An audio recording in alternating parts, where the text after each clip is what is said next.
دیکھیے 3 پرابلمز ایسے ہیں انسانی تمدن کے جن کا کوئی حل انسان نہیں کر سکتا۔ سب سے پہلا مسئلہ اور سب سے پرانا مسئلہ، ابدی مسئلہ ہمیشہ سے ہے جب سے انسان ہے، عورت اور مرد کے حقوق و اختیارات میں کیا تقسیم ہونی چاہیے۔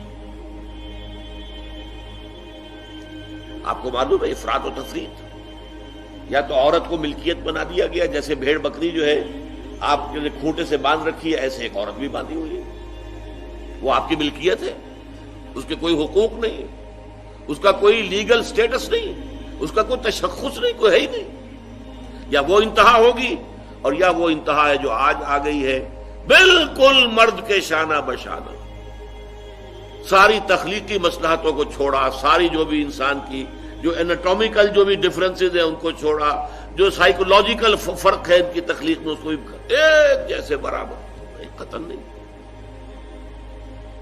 ان دونوں کے درمیان کیا توازن ہے؟ یا وہ لونڈی بن گئی، بھیڑ بکری کی طرح کی ملکیت بن گئی، اس کا کوئی حق نہیں، اس کا کوئی لیگل سٹیٹس نہیں، اس کے والدین نے جہاں چاہا شادی کر دی، اس کی مرضی پوچھنے کا کوئی سوال ہی نہیں، جس کے چاہا حوالے کر دیا۔ وہ آج جو چل رہی ہے ونی کی رسم، وہ عورت کا کیا اختیار اس کے اندر ہے، اس بچیوں کا کیا اختیار ہے؟ وہ 1.5 سال کی ایک بچی بھی دے دی گئی ہے، انا للہ و انا الیہ راجعون، جو چاہے کرے۔ یہ تو ایک انتہا ہے۔ دوسری انتہا بالکل برابر، نتیجہ کیا نکلا ہے؟ بالکل برابر میں خاندانی نظام برباد ہو گیا، اس لیے کہ ایک ادارے کے 2 سربراہ برابر اختیار والے نہیں ہو سکتے۔ کسی محکمے کے 2 ڈائریکٹر ہو سکتے ہیں، کسی فرم کے مینیجنگ ڈائریکٹر 2 ہو سکتے ہیں، ڈائریکٹر 10 بنا لیں آپ، مینیجنگ ڈائریکٹر 1 ہوگا۔ کسی فرم کا چیئرمین 1 ہوگا، 2 نہیں ہو سکتے کسی بھی ادارے کے۔ اگر 2 بنا دیں گے فساد ہوگا، جھگڑا ہوگا، ان دونوں کے درمیان رسا کشی ہوگی۔ یہی تو ہمارا سب سے بڑا مسئلہ بنا ہوا ہے۔ پاکستان کا مسئلہ کیا ہے؟ ہم نے پارلیمانی نظام اختیار کیا ہوا ہے، انتہائی بیہودہ نظام، غیر منطقی نظام۔ آپ نے 2 بڑی بڑی سیٹس کریٹ کر دی، ایک ہیڈ آف دی اسٹیٹ ہے، ایک ہیڈ آف دی گورنمنٹ ہے۔ اب ان دونوں کے درمیان حقوق اور فرائض اور اختیارات کا کیا تقسیم ہوگی؟ ہو ہی نہیں سکتی۔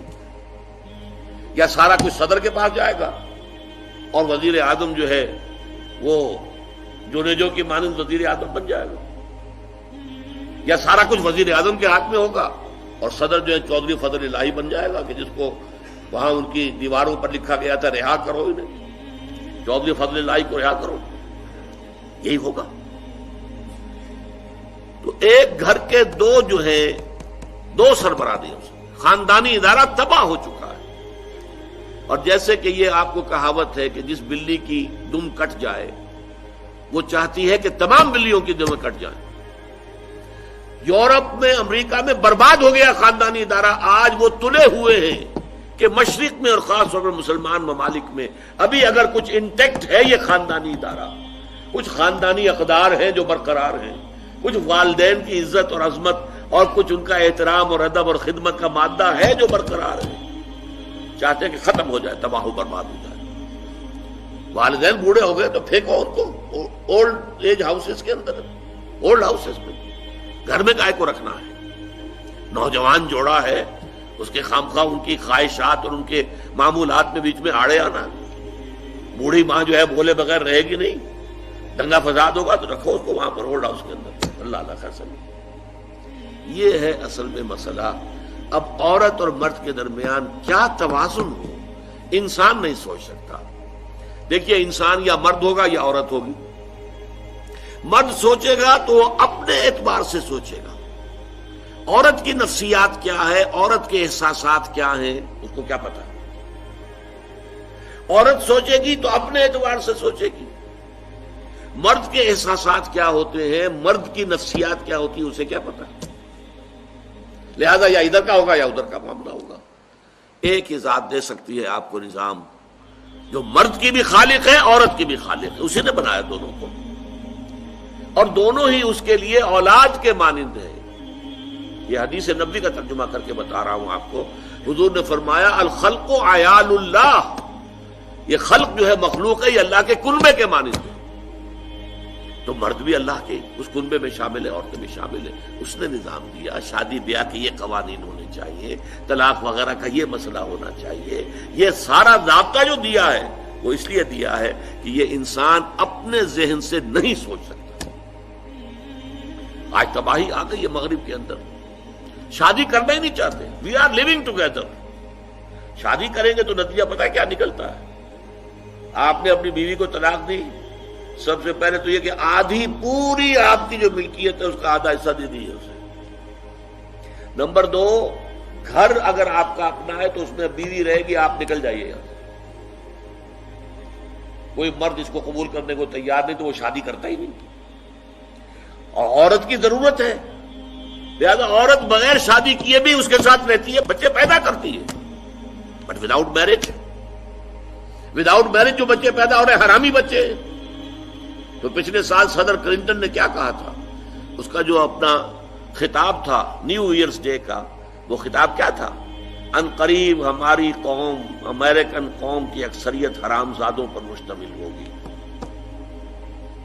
یہ حرام زادہ ترجمہ کیا ہے میں نے، بورن وداؤٹ ویڈ لاک، شادی کے بندھن کے بغیر پیدا ہونے والے. خودی کو ہم حرامی کہتے ہیں، حرام زادے کہتے ہیں، اور کس کو کہتے ہیں؟ اچھا دوسرا مسئلہ، پہلا مسئلہ تو یہی ہے، پرانا بہت ہے، قدیم ہے. دوسرا مسئلہ، ایک ریاست ہے، ایک نظام ہے، اس کے کچھ اختیارات اور حقوق ہونے چاہیے. ایک عوام ہے، ان کے کچھ اختیارات ہونے چاہیے. عوام چاہیں گے زیادہ سے زیادہ آزادی ہمیں ملے، ریاست چاہے گی زیادہ سے زیادہ اختیار ہمارے ہاتھ میں ہو. اب جو کچھ ہو رہا ہے ترمیمات کے ضمن میں کیا ہو رہا ہے؟ ایک طرف جو ہے مشرف صاحب چاہتے ہیں زیادہ سے زیادہ اور طویل سے طویل میرا دور اقتدار ہو اور اختیارات جو ہے میرے ہاتھ میں آ جائے، گھنٹہ گھر بن جاؤں میں فیصلہ بات کروں. ساری کوشش ان کی ہے. اور یہ ARD وغیرہ کیا کر رہی ہے؟ نہیں، حقوق عوام کے ہاتھ میں آنے چاہیے. اب اس میں بھی توازن کیا ہو؟ یا ٹوٹلیٹیرین سٹیٹ وجود میں آ جاتی ہے جو رشیا میں تھی، USSR میں تھی، عوام کے کوئی حقوق نہیں، no freedom of speech, no freedom of association.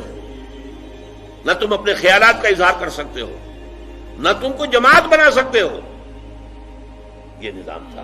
کام کرو، ویجز لو، بس اللہ اللہ خیر اللہ. حیوانوں کی طرح پر کہ صرف راتب دے دیا جائے گا، باقی تمہیں کوئی تمہاری ایکسپریشن، کوئی اپنے خیالات کا اظہار، کوئی فریڈم آف ایسوسیشن نہیں. امریکہ دوسری انتہا پر، مادر پدر آزاد. 2 مرد شادی کرنا چاہتے کر لیں، ایک مرد بیوی ہو جائے گا اور ایک مرد شوہر ہو جائے گا. لیگلی قانون کے نزدیک ریکگنائزڈ ہوگا. ایک آزادی کی وہ انتہا.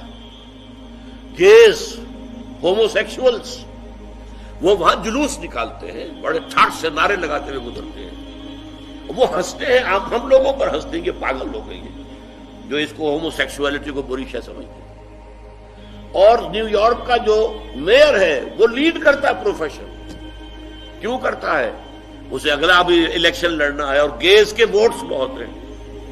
اس سے اندازہ کیجئے کہ کتنی پرسنٹیج وہاں گیز کی ہو چکی ہے، ہومو سیکشولز. یہاں تک کہ طے کر دیا گیا ہے مذہبی میدان میں بھی گیز کو اجازت ہے، وہ پادری بن سکتے ہیں. گیز ہیں، ہومو سیکشولز ہیں، فطرت کے خلاف کام. کیا وہ آزادی ہے؟ تو کہاں ہے بیلنس؟ انسانی ذہن کے لیے ناممکن ہے اس بیلنس کا تلاش کرنا. نمبر 3، سرمایہ اور محنت. پروڈکشن جو بھی ہوتی ہے 2 چیزوں سے ہوگی.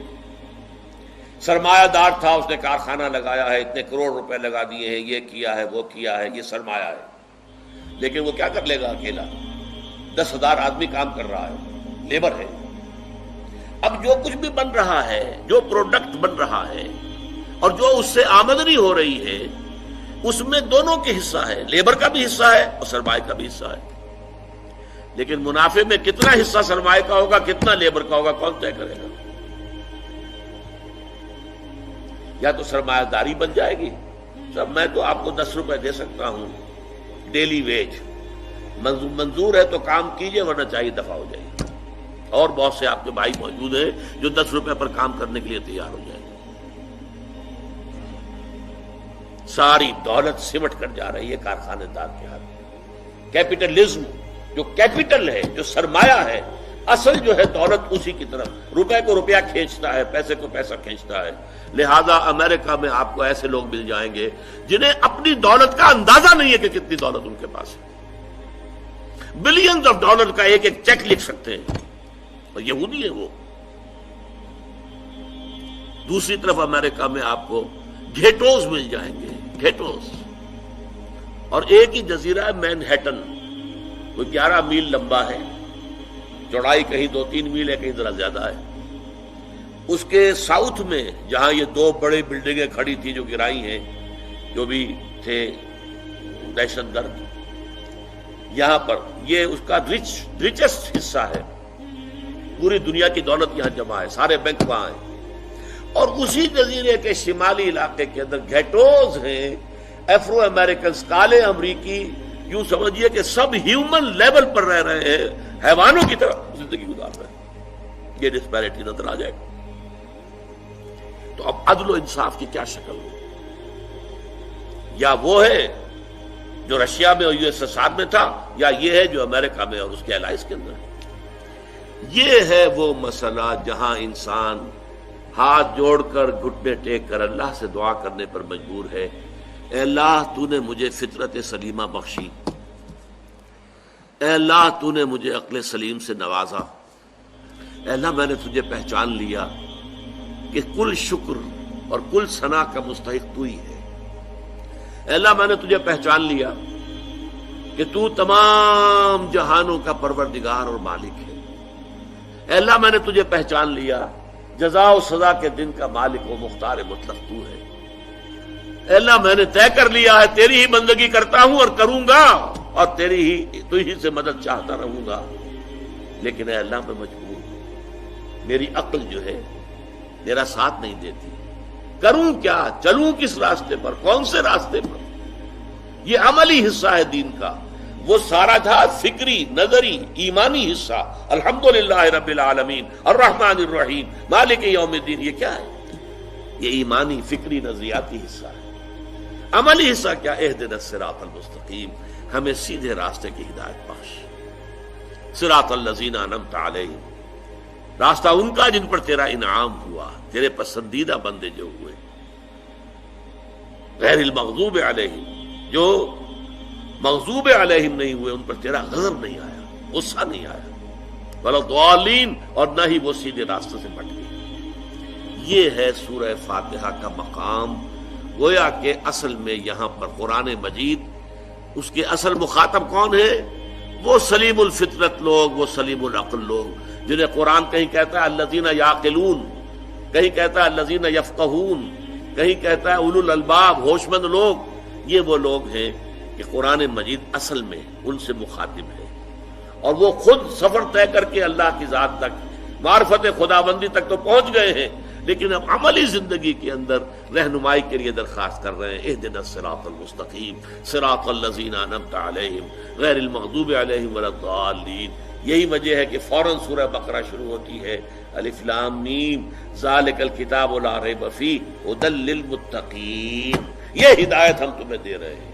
یہ قرآن جواب ہے اس دعا کا، اہدنا الصراط المستقیم صراط الذین انعمت علیہم غیر المغضوب علیہم ولا الضالین، آمین یا رب العالمین۔